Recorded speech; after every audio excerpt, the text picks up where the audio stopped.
Интерес инвесторов к Зауралью высок. Богатые недра, соседство крупных областей ближнего зарубежья, огромные неосвоенные территории. Все это дает преимущество для открытия новых производств и расширения рынка сбыта. И если некоторые уверены, что прием различных делегаций – пустая трата времени, то контраргументом тому выступает ряд положительных примеров.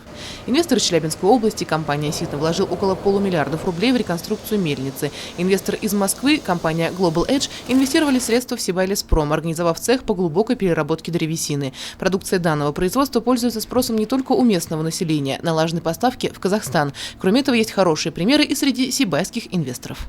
Пример приведу нашего инвестора, это Ильясов Ренат Венерович, который сейчас полностью взял технологию людей нашего Сибайского мясокомбината, перешел, правда, на другую территорию, но тем не менее он сохранил технологию, он сохранил людей. Сейчас дальше расширяется, он выпускает более 100 наименований продукции, колбасных изделий. Сейчас планирует расширение тоже своего производства, полуфабрикатов, делать цех. Я думаю, что вот эти примеры, они как раз и говорят о том, что потенциал есть. И у инвесторов есть потенциал у нас в городе, и в этом направлении мы постоянно работаем. Делегация из Китайской Народной Республики рассматривает несколько вариантов производств. Первый проект – это строительство цементного завода на границе Абзелиловского района и города Сибай. Второй – производство базальтового волокна. И третий относится к фармацевтике – выпуск лекарственных препаратов. Это реально, потому что в данном направлении мы тоже ситуацию по Российской Федерации изучили. В части инфузионных растворов, то наша потребность России в инфузионных растворах очень велика, и из всех инфузионных растворов, которые необходимы для потребления, 50% производится на территории Российской Федерации и 50% возится из-за рубежа. В основном это страны Болгарии и Индия.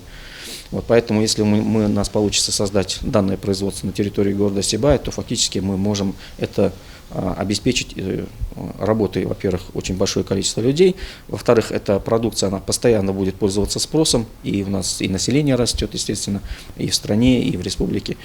И это, то есть, можно сказать, такая достаточно вечная тема.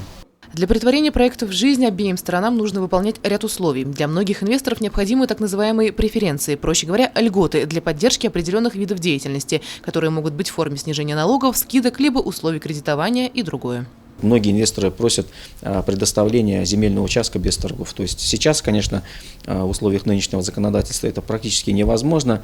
Необходим, конечно, определенный порядок по выделениям земельного участка, по инфраструктуре, по подведению к этим земельному участку, к инфраструктуре, например, водопровода, линии электропередач, газопроводов. То есть это все требует определенных бюджетных вложений. В настоящий момент, конечно, у нас бюджет города он очень напряжен.